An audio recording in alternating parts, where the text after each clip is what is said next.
중고생이 꼭 읽어야 할 한국 단편 소설. 1960년대부터 1970년대까지의 주요 작품 소개. 1960년대와 1970년대는 독재 정권의 경제성장 정책으로 인간 소외와 빈부격차가 심화되었다. 산업화에 소외된 민중의 삶을 그린 작품들이 주류를 이루는 가운데 감각적 문체의 새로운 작품들도 대거 선보였다.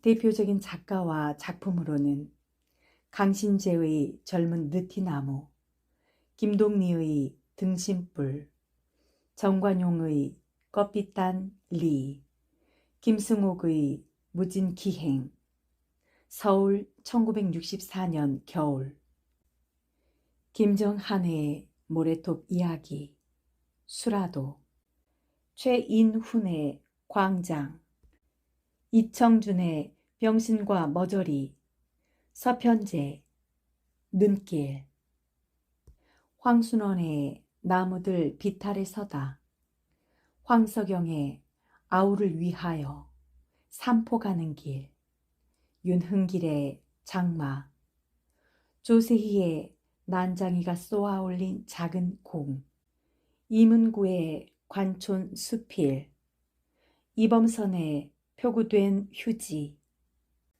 등신불, 김동리.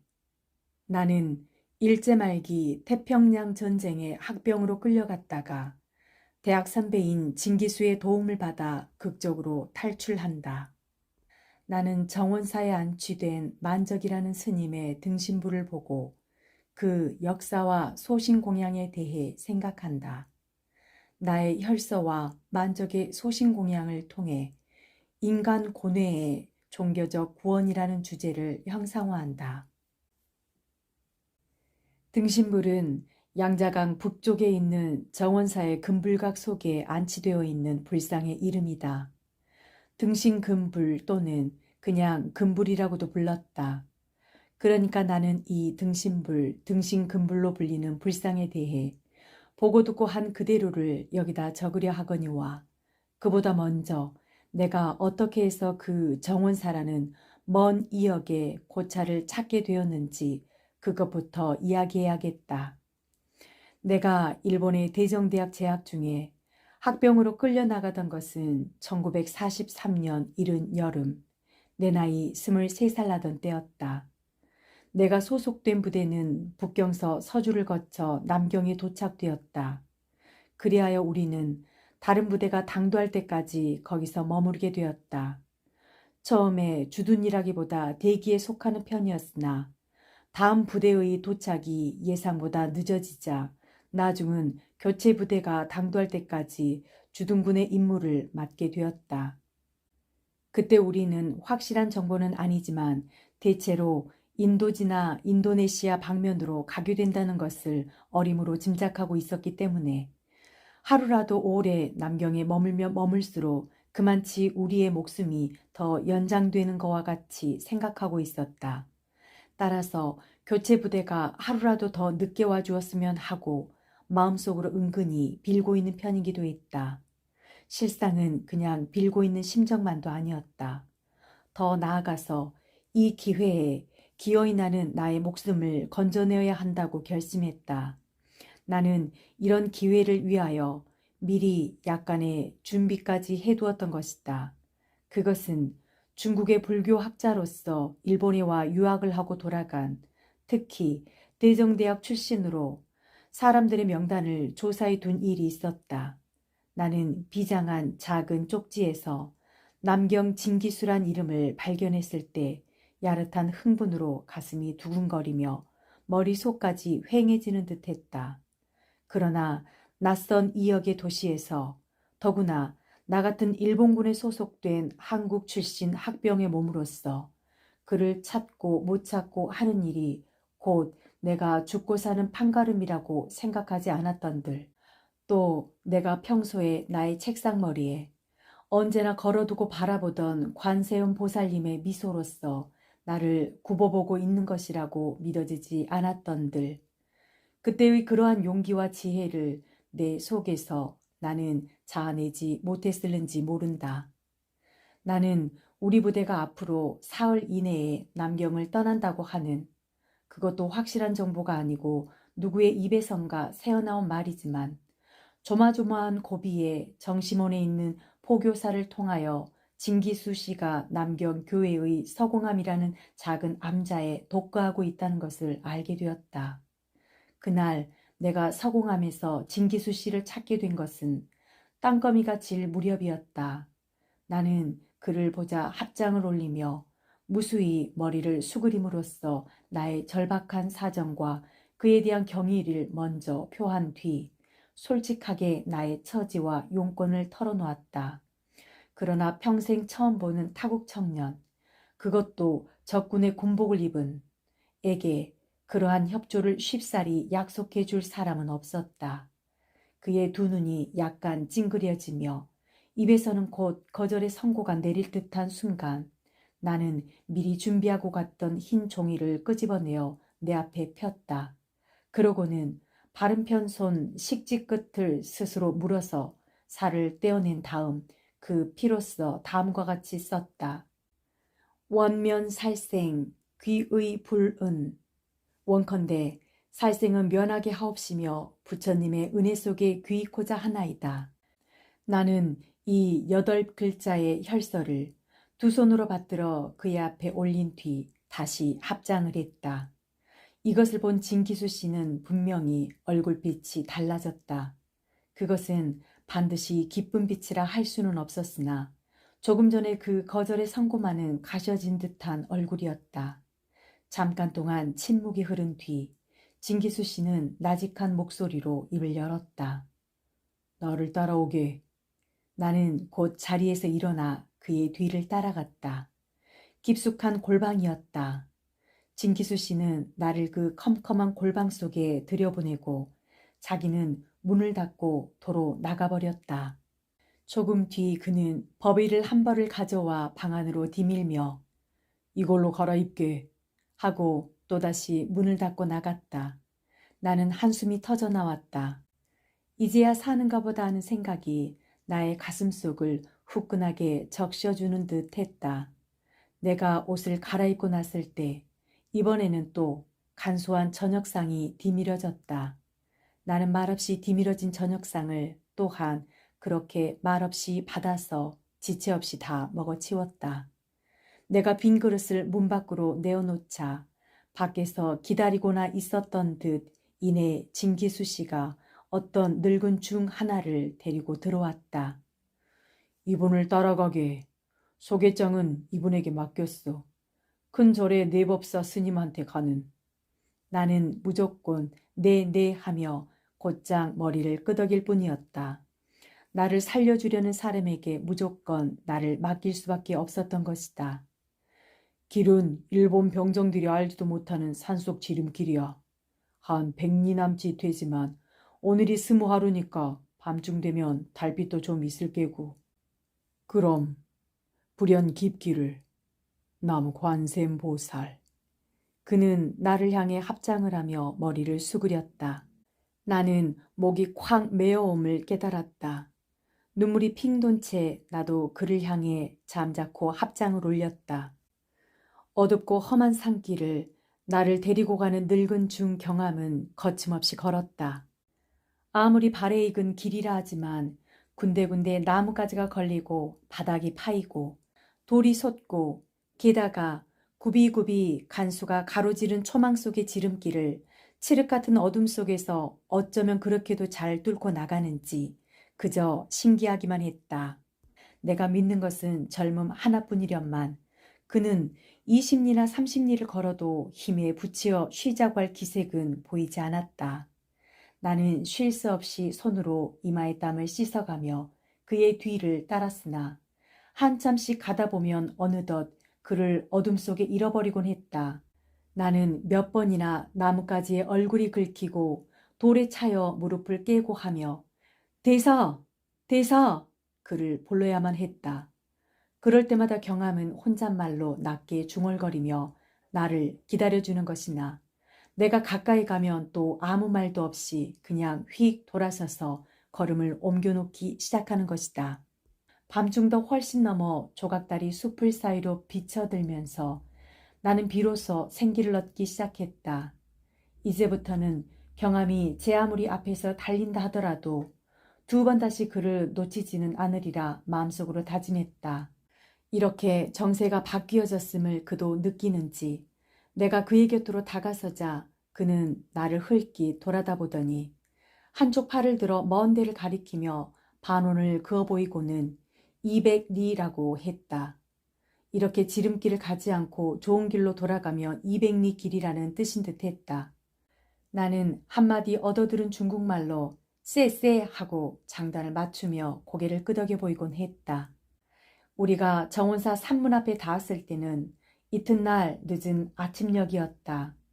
경암은 푸른 숲을 속에 거뭇거뭇 보이는 높은 기와집들을 손가락으로 가리키며 자랑스러운 얼굴로 뭐라고 중얼거렸다. 나는 또 고개를 끄덕이며 하오 하오를 되풀이했다.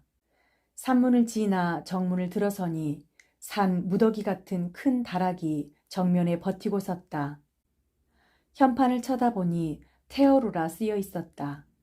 테오루 곁을 돌아 앞마당 어귀에 들어서니 정면 한가운데 높직이 앉아있는 가장 웅장한 건물이 법당이라고는 짐작이 가나 그 양옆으로 첩첩이 가로세로 혹은 길쭉하게 눕고 혹은 높다랗게 서고 혹은 둥실하게 앉은 무수한 집들이 모두 무슨 이름의 어떠한 구실을 하는 것들인지 첫눈엔 그저 황홀하고 얼떨떨할 뿐이었다. 경암은 나를 데리고 그 첩첩이 둘러앉은 집들 사이를 한참 돌더니 청정실이란 조그만 현판이 붙은 조용한 집 앞에 와서 기척을 했다. 방문이 열리더니 한 20살이나 될락말락한 젊은 중이 얼굴을 내밀며 아른 체를 한다. 둘이서 젊은이는 방문 앞에 서고 경암은 뜰 아래 선 채 한참 동안 말을 주고받고 한 끝에 경암이 나를 데리고 집 안으로 들어갔다. 방 안에는 머리가 하얗게 새고 키가 성큼하게 컵에 있는 노승이 미소 띤 얼굴로 경암과 나를 맞아주었다. 나는 말이 통하지 않으므로 노승 앞에 발을 모으고 서서 정중히 합장을 올렸다. 어저께 진기수 씨 앞에서 연거푸 머리를 수그리던 것과는 달리 이번에는 한 번만 정중하게 머리를 수그려 절을 했던 것이다. 노승은 미소 띤 얼굴로 고개를 끄덕이며 나에게 자리를 가리킨 뒤 경암이 내어드린 진기수 씨의 편지를 펴보았다. 부르니로다. 편지를 읽고 난 노승은 이렇게 말했다. 그것도 그때는 알아듣지 못했지만 나중에 가서 알고 보니 그랬다. 그리고 이것도 나중에야 알게 된 일이지만 이 노승이 두어 해 전까지 이 절에 주지를 지낸 원예의 대사로 진기수 씨가 말한 자기의 법사 스님이란 곧 이분이었던 것이다. 그날 저녁 나는 원예 대사의 주선으로 그가 거처하고 있는 청정실 바로 곁에 조그만 방 한 칸을 혼자서 쓸 수 있게 되었다. 나를 그 방으로 인도해 준 젊은이 원예 대사의 시봉은 저와 이웃이죠. 희고 넓적한 이를 드러내 보이며 빙긋이 웃었다. 그리고 자기 이름을 청운이라 부른다고 했다. 나는 방 한 칸을 따로 쓰고 있었지만 결코 방 안에 들어앉아 게으름을 피우지는 않았다. 나를 죽을 고비에서 건져준 진기수 씨. 그의 본명은 해운이었다. 나 원예 대사의 은덕을 생각해서라도 나는 결코 남의 입길에 오르내릴 짓을 해서는 안 되리라고 결심했다. 나는 아침 일찍 일어나 세수를 하고 예불을 끝내면 청운과 함께 청정실 안팎과 앞뒤의 복도와 뜰을 먼지 티끌 하나 없이 쓸고 닦았다. 뿐만 아니라 다른 스님들을 따라 사내가 약도 캐고 식량 준비도 거들었다. 이 절에서도 전쟁 관계로 식량이 딸렸으므로 산중의 스님들은 여름부터 식용이 될 만한 풀잎과 나무 뿌리 같은 것들을 캐러 산으로 가곤 했었다. 일을 마치고 돌아오면 손발을 깨끗이 씻고 내 방에 꿇어앉아 불경을 읽거나 그렇지 않으면 청운에게 중국어를 배웠다. 이것은 나의 열성에다 청운의 호의가 곁들어서 그런지 의외로 빨리 진척이 되어 사흘 만에 이미 간단한 말로, 물론 몇 마디씩이지만 대화하는 흉내까지 낼 수 있게 되었다. 아무리 방에 혼자 있을 때라도 취침 시간 이외엔 방 안에 번듯이 드러눕지 않도록 내 자신과 씨름을 했다. 그렇게 버릇을 들이지 않으려고 나는 몇 번이나 내 자신에게 다짐을 놓았는지 모른다. 졸음이 와서 정 견디기가 어려울 때에는 밖으로 나와 어정대며 바람을 쐬곤 했다. 처음엔 이렇게 막연히 어정대며 바람을 쐬던 것이 얼마 가지 않아 나는 어정되지 않게 되었다. 을에 가는 곳이 정해지게 되었다. 그것은 저 금불각이었던 것이다. 여기서도 물론 나는 법당 구경을 먼저 했다. 본존을 모셔둔 곳이니만큼 그 절의 풍도나 품격을 가장 대표적으로 보여주는 곳이라는 까닭으로서 보다도 절 구경은 을의 법당이 중심이라는 종래의 습관 때문이라고 하는 편이 옳았는지 모른다. 그러나 내가 법당에서 얻은 감명은 우리나라의 큰 절이나 일본의 그것에 견주어 그렇게 차별하다고 할 것이 없었다. 기둥이 더 굵대야 그저 그렇고 불상이 더 크대야 놀랄 정도는 아니요. 그 밖에 채색이나 조각에 있어서도 한국이나 일본의 그것에 비하여 더 정교한 편은 아닌 듯했다. 다만 정면 한가운데 높직이 모셔져 있는 새 위에 훌륭히 도금을 입힌 불상을 그대로 살아있는 사람으로 간주하고 힘겨름을 시켜본다면 한국이나 일본의 그것보다 더 놀라운 힘을 쓸 수 있지 않을까 하는 생각이었다. 그러니까 나로서는 어디까지나 살아있는 사람으로 간주하고 힘겨름을 시켜본다면 하는 가정에서 말한 것이지만 그네의 눈으로서 보면 자기네의 부처님이 그만큼 더 거룩하게만 보이는지는 모를 일이었다. 더 쉽게 말하자면 내가 위에서 말한 더 놀라운 힘이란 체력을 뜻하는 것이지만 그들의 눈에는 그것이 어떤 거룩한 법력이나 도력으로 비칠는지도 모른다는 것이었다. 그리고 내가 특히 이런 생각을 더하게 된 것은 금불을 구경한 뒤였다.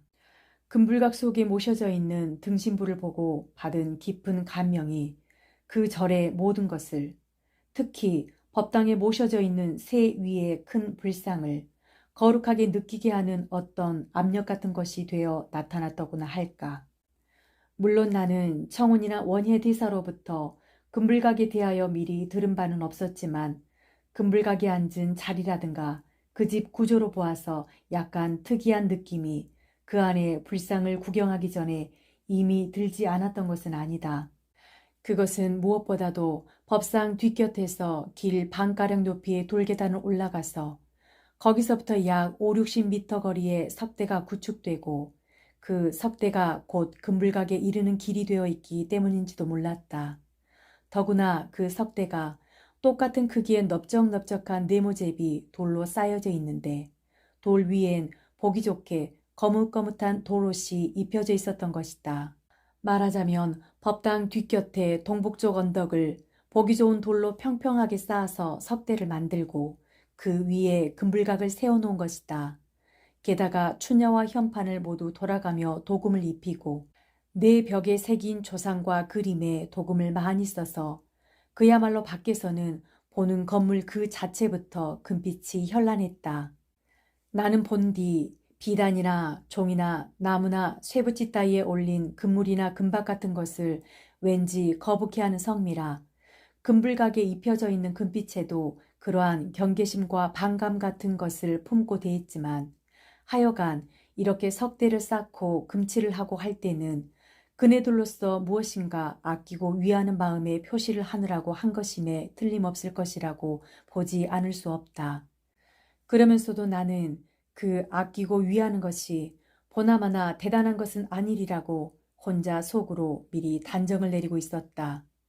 나의 과거 경험으로 본다면 이런 것은 대개 어느 대왕이나 황제의 갸륵한 뜻으로 순금을 많이 넣어서 주조한 불상이라든가 또는 어느 천자가 어느 황후의 명복을 빌기 위해서 친히 불사를 일으킨 연유의 불상이라든가 하는 따위 대왕이나 황제의 권리를 보여주기 위한 금빛이 십상이었기 때문이었다. 나의 이러한 생각은 그들이 이 금불각의 권위를 높이기 위하여 좀처럼 문을 열어주지 않는 것을 보고 더욱 굳어졌다. 적어도 은화 5냥 이상의 세전이 아니면 문을 여는 법이 없다는 것이다. 그렇지 않으면 어느 선남선녀의 큰 불공이 있을 때라야만 한다는 것이다. 그리고 이때에도 본사 승려 이외에 금불각을 참여하는 자는 또 따로 세전을 내야 한다는 것이다.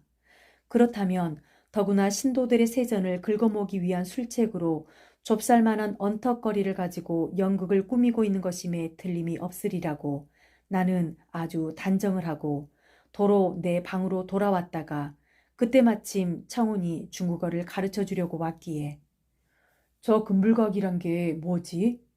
아무것도 아닌 것처럼 물어보았다. 왜요?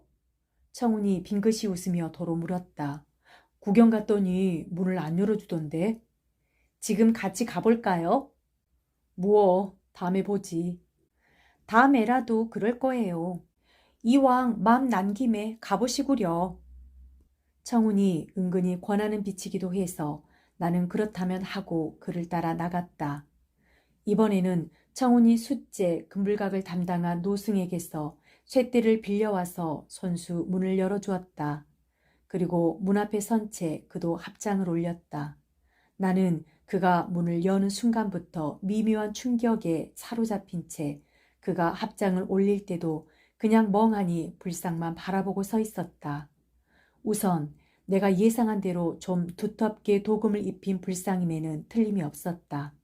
그러나 그것은 전혀 내가 미리 예상했던 그런 어떤 불상이 아니었다.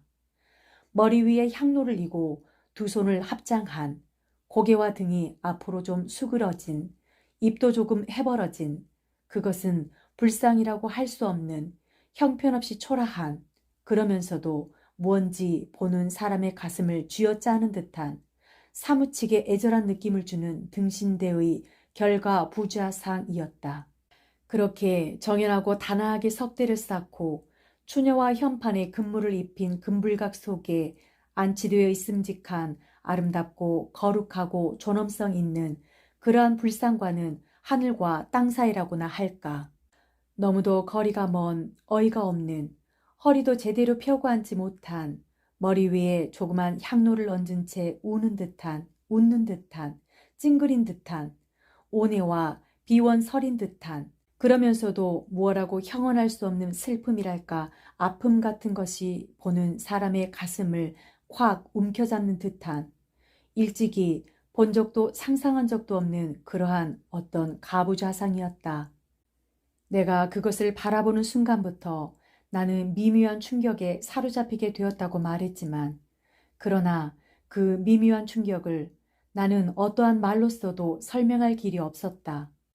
다만 나는 그것을 바라보고 있는 동안 처음 보았을 때 받은 그 경악과 충격이 점점 더 전율과 공포로 화하여 나를 후려 갈기는 듯한 어지러움에 휩싸일 뿐이었다고나 할까. 곁에 있던 청운이 나의 얼굴을 들여다보았을 때도 나는 손끝 하나 까딱하지 못하며 정강마루와 아래턱을 그냥 덜덜덜 떨고 있을 뿐이었다. 저건 부처님이 아니다. 불상도 아니야. 나는 내 자신도 모르는 사이에 이렇게 목이 터지도록 소리를 지르고 싶었으나 나의 목구멍은 얼어붙은 듯 아무런 말도 새어나지 않았다. 이튿날 새벽 예불을 마치고 내가 청운과 더불어 원예대사에게 아침 인사를 드리러 갔을 때 스님은 어저께 금불가 구경을 갔었니? 물었다. 내가 겁에 질린 얼굴로 참배했었다고 대답하자 스님은 꽤 만족한 얼굴로 불운이로다 했다. 나는 마음속으로 그건 부처님이 아니었어요. 부처님의 상호가 아니었어요 하고 소리를 지르고 싶은 충동을 깨달았으나 굳이 입을 닫히고 참을 수밖에 없었다. 이때 스님 원예대사는 내 마음속을 헤아리는 듯 그래 어느 부처님이 제일 마음에 들더냐 물었다. 나는 실상 그 등신불에 질리어 그 곁에 모신 다른 불상들은 거의 살펴보지도 못했던 것이다. 다른 부처님은 미처 보지도 못했어요. 가운데 모신 부처님이 어떻게나 무서운지 나는 또 아래턱이 덜덜덜 떨리어 말을 이을 수가 없었다. 원예대사는 말없이 나의 얼굴 아래턱이 덜덜덜 떨리는 것을 가만히 건너다보고만 있었다. 그러자 나는 지금 금방 내 입으로 부처님이라고 말한 것이 생각났다. 왜 그런지 그렇게 말해서는 안 될 것을 말한 듯한 야릇한 반발이 내 속에서 폭발되었다. 그렇지만 아니었어요. 부처님의 상호 같지 않았어요. 나는 전신의 힘을 다하여 겨우 이렇게 말해버렸다. 왜? 머리에 얹은 것이 화관이 아니고 향로라서 그러니? 그렇지. 그건 향로야. 원예대사는 조금도 나를 꾸짖는 빛이 아니었다. 오히려 나의 그러한 불만에 구미가 당기는 듯한 얼굴이었다. 나는 잠자코 원예대사의 얼굴을 쳐다보고 있었다. 곁에 있던 청운이 두어 번이나 나에게 눈짓을 했을 만큼 나의 두 눈은 스님을 쏘아보듯이 빛나고 있었다. 자네 말대로 하면 부처님이 아니고 나하님이란 말인가? 그렇지만 나하님도 머리 위에 향로를 쓴 분은 없잖아. 500나한 중에도. 나는 역시 입을 닫힌 채 호기심이 가득 찬 눈으로 스님의 얼굴을 쳐다볼 뿐이었다. 그러나 원예대사는 더 자세한 이야기를 들려주지 않았다. 그렇지. 본래는 부처님이 아니야. 모두가 부처님이라고 부르게 됐어. 본래는 이절 스님인데 성불을 했으니까 부처님이라고 부른 게지. 자네도 마찬가지야. 스님은 말을 마치고 가만히 두 손을 모아 합장을 한다. 나도 머리를 숙이며 합장을 올리고 자리에서 일어났다. 그날 아침 공양을 마치고 청정실로 건너올 때 청우는 나에게 턱으로 금불각 쪽을 가리키며 나도 처음엔 이상했어. 그렇지만 이 절에선 영검이 제일 많은 부처님이라오. 영검이라고? 나는 이렇게 물었지만 실상은 청운이 서슴지 않고 부처님이라고 부르는 말에 더욱 놀랐던 것이다. 조금 전에도 원예대사로부터 모두가 부처님이라고 부르게 됐다는 말을 듣긴 했지만 그때까지의 나의 머릿속에 박혀있는 습관화된 개념으로서는 도저히 부처님과 스님을 혼동할 수 없었던 것이다. 그럼 그래서 그렇게 세전이 많다오. 청운의 대답이었다. 그는 계속해서 들려주었다. 스님의 이름은 잘 모른다. 당나라 때다. 일천 수백 년 전이라고 한다. 소신 공양으로 성불을 했다. 공양을 드리고 있을 때 여러 가지 신의가 일어났다. 이것을 보고 들은 수많은 사람들이 구름같이 모여들어서 아낌없이 세정과 불공을 드렸는데 그들 가운데 영검을 보지 못한 사람은 하나도 없다. 그 뒤에도 계속해서 영검이 있었다. 지금까지 여기 금불각, 즉 등신금불에 빌어서 아이를 낳고 병을 고치고 한 사람의 수효는 수천 수만을 헤아린다. 그 밖에도 소원을 성취한 사람은 이루다 헤아릴 수가 없다. 나도 청운에게서 소신공양이란 말을 들었을 때 몸이 부르르 떨렸다. 그러면 그럴 테지. 나는 무슨 뜻인지 이렇게 중얼거렸다. 그리고 잇따라 눈을 감고 합장을 올렸다. 나무아미타불, 나무아미타불. 나의 입에서는 나도 모르게 연불이 흘러나왔다. 아, 그 곤회, 그 비원. 나의 감은 두 눈에서는 눈물이 번져 나왔다. 나무아미타불, 나무아미타불. 나는 발작과도 같이 곧장 연불을 외웠다. 나도 처음 보았을 때는 가슴이 뭉클했다오. 그 뒤에 여러 번 보고 나니까 차츰 심상해지더군요. 청우는 빙긋이 웃으며 나를 위로하듯이 말했다. 그것은 그렇다 하더라도 나에게는 아무래도 석연치 못한 것이 있다. 소신공양으로 성불을 했다면 부처님이 되었어야 하지 않는가. 부처님이 되었다면 지금까지 모든 불상에서 보아온 바와 같은 거룩하고 원만하고 평화스러운 상호는 아니라 할지라도 그에 가까운 부처님다움은 있어야 하지 않을까. 거룩하고 부드럽고 평화스러운 맛은 지녔어야 하지 않겠는가.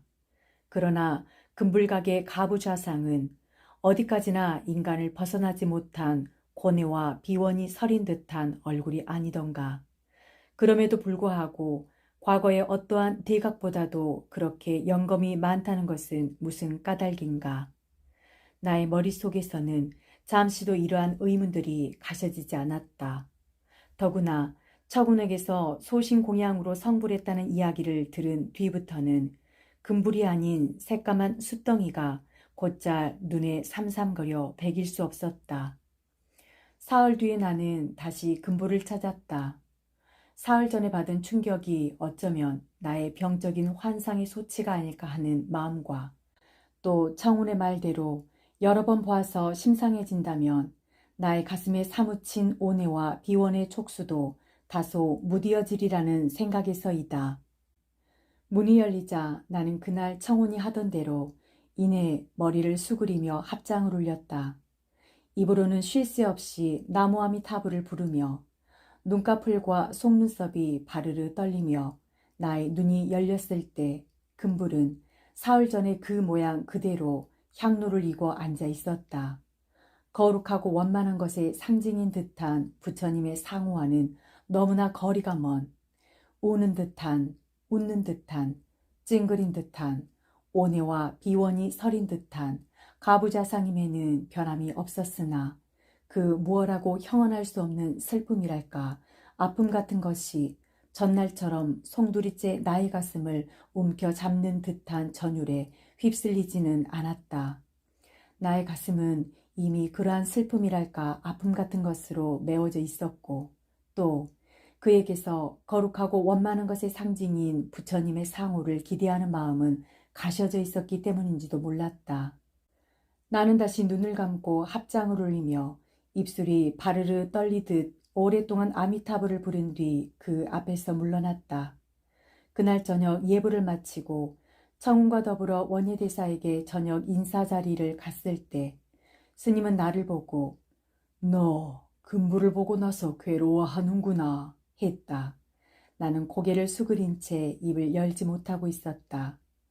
그럼 너 금불각에 있는 그 불상의 기록을 봤느냐? 스님이 또 물으시기에 내가 못 봤다고 했더니 그러면 기록을 한번 보라고 했다. 이튿날 내가 창훈과 더불어 아침 인사를 드릴 때 원예대사는 자기가 금불각에 일러 두었으니 가서 기록을 청해서 보고 오라고 했다. 나는 스님께 합장하고 물러나와 곧 금불각으로 올라갔다. 금불각의 노승이 도람에서 내준 폭이 한 뼘 남짓 길이가 2뼘가량 되는 책자를 받아 들었을 때 향기가 코를 찌르는 듯 했다. 벌레를 막기 위한 향료인 듯. 두터운 표지 위에는 금글씨로 만적선사 소신성 불기라 쓰여 있고 책 모서리에는 금물이 먹여져 있었다. 표지를 젖히자 지면은 모두 물감을 먹인 듯 잿빛 바탕이요. 그 위에 사면은 금글씨로 다음과 같이 쓰여져 있었다. 만적은 법명이요. 속명은 기. 성은 조씨다. 금능서 났지만 아버지가 어떤 인지는 잘 모른다. 어머니 장씨는 사구라는 사람에게 계가를 했는데 사구에게 한 아들이 있어 이름을 신이라 했다. 나이는 기와 같은 또래로 모두 연하문 살씩 되었다. 하루는 어미 장씨가 두 아이에게 밥을 주는데 가만히 독약을 신의 밥에 감추었다. 기가 우연히 이것을 엿보게 되었는데 혼자 생각하기를 이는 어머니가 나를 위하여 사시집의 재산을 탐냄으로써 전실 자식인 신을 없애려고 하는 짓이라 하였다. 기가 슬픈 맘을 참지 못하여 스스로 신의 밥을 제가 먹으려 할 때 어머니가 보고 크게 놀라 질색을 하며 그것을 뺏고 말하기를 이것은 너의 밥이 아니다.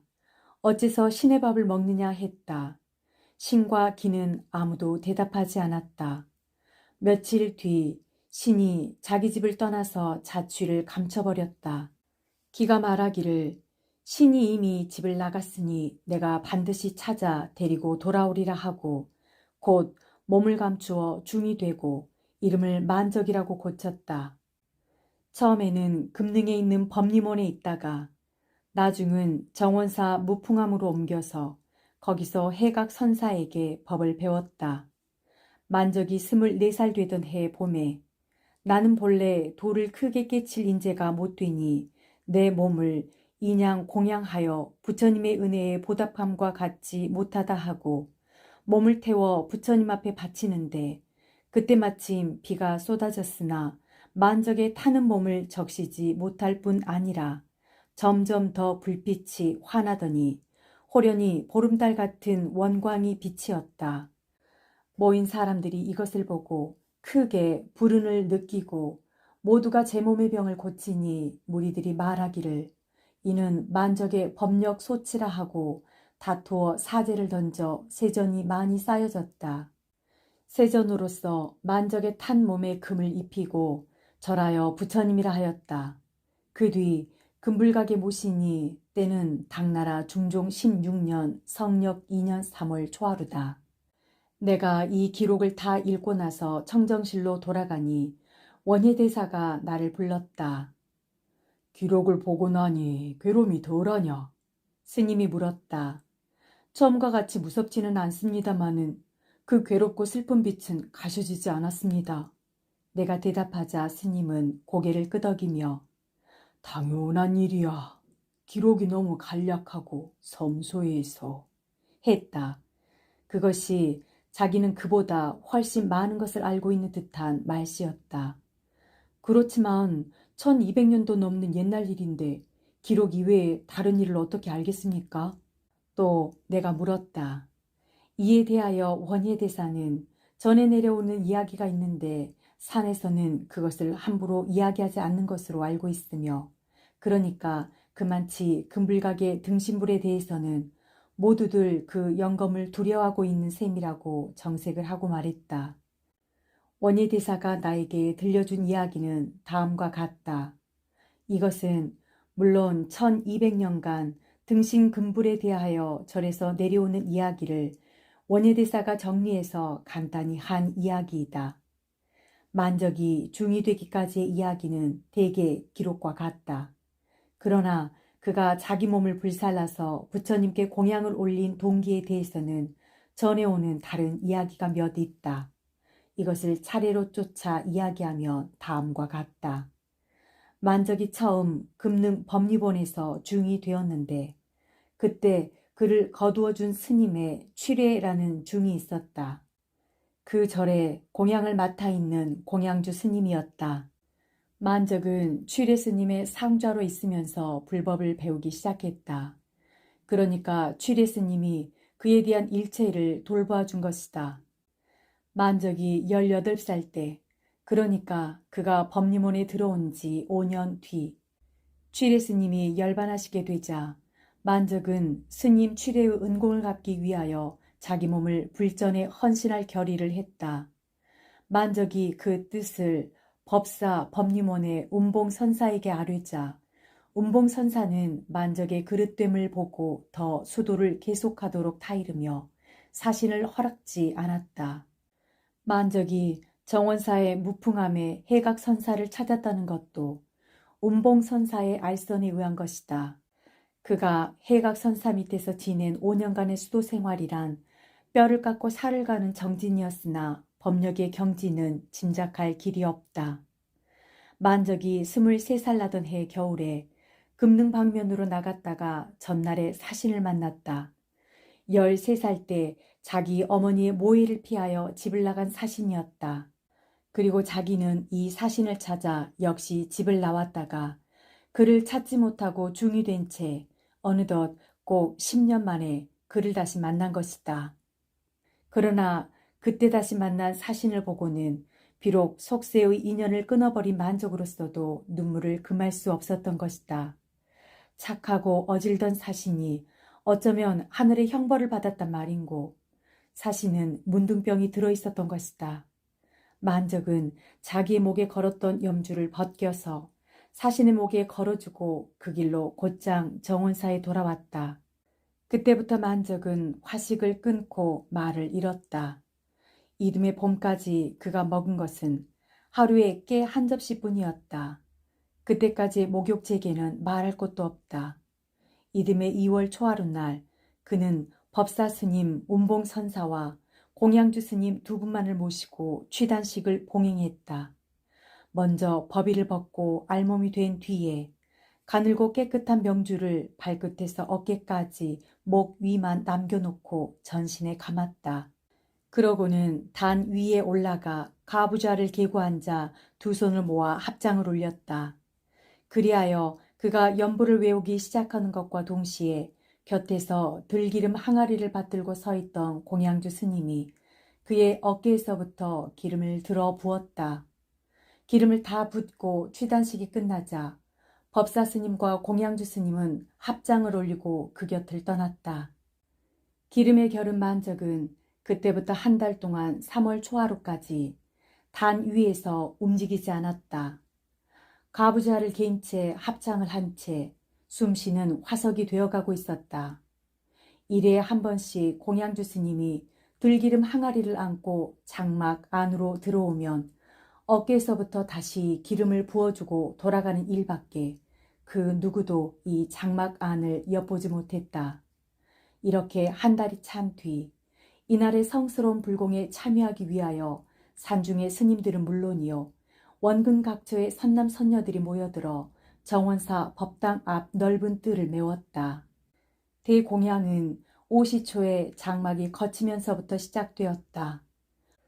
500을 헤아리는 승려가 단을 향해 합장을 하고 선 가운데 공양주 스님이 불 담긴 향로를 받들고 단 앞으로 나아가 만적의 머리 위에 얹었다. 그와 동시 그 앞에 합장하고 선 승려들의 입에서 일제히 아미타불이 불리기 시작했다. 만적의 머리 위에 화관같이 쓰여진 향로에서는 점점 더 많은 연기가 오르기 시작했다. 이미 오랫동안의 정진으로 말미암아 거의 화석이 되어가고 있는 만적의 육신이지만 불기운이 그의 숨골을 뚫었을 때는 저절로 몸이 움츠려졌다. 그리하여 그때부터 눈에 보이지 않게 그의 고개와 등, 가슴이 조금씩 앞으로 숙여져 갔다. 들기름에 결은 만적의 육신이 연기로 화하여 나가는 시간은 길었다. 그러나 그 앞에 선 500의 대중은 아무도 쉬지 않고 아미타불을 불렀다. 신심 아래 갑자기 비가 쏟아졌다. 그러나 웬일인지 단 위에는 비가 내리지 않았다. 만적의 머리 위로는 더 많은 연기가 오르기 시작했다. 연부를 올리던 중들과 그 뒤에서 구경하던 신도들이 신기한 일이라고 눈이 휘둥그레져서 만적을 바라보았을 때 그의 머리 뒤에는 보름달 같은 원광이 씌워져 있었다. 이때부터 세전이 쏟아지기 시작하여 그 뒤 3년간이나 그칠 날이 없었다.